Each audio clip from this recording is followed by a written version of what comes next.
Health insurance చేసుకోండి.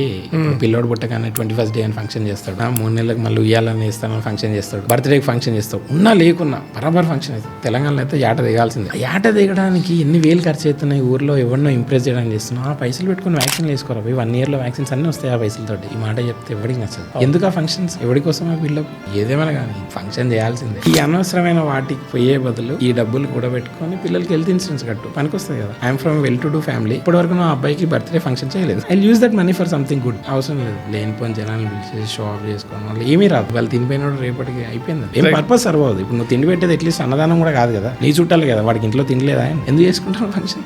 అంటే there are people వాళ్ళ క్లాస్ చూపించుకోవడానికి వాడికి నచ్చిన కంఫర్ట్ జోన్లో ఉంటాడు, వాడు చేసుకుంటాడు, ఇట్స్ ఓకే. నేను చెప్తున్నది ఏంటంటే బిలో మిడిల్ క్లాస్ వాళ్ళు అతి కష్టం మీద అప్పులు తెచ్చి ఫంక్షన్ చేస్తాడు, వ్యాక్సిన్ వేసుకోరా అంటే చూస్తూ ఉంటాడు. ఇది తప్పు. సొసైటీని ఇంప్రెస్ చేయడం కోసం కష్టాలు పడుతున్నారు చూడండి, అవసరం లేదు. ఎవరేమనుకుంటే మన డబ్బులు కొన్ని అవసరమైన పనులు ఉన్నాయి, అవి చేసుకోవాలి. నన్ను అడిగితే ఫంక్షన్లు చేయకండి, పిల్లలకి హెల్త్ ఇన్సూరెన్స్ కట్టండి, వ్యాక్సిన్లు వేయించుకోండి.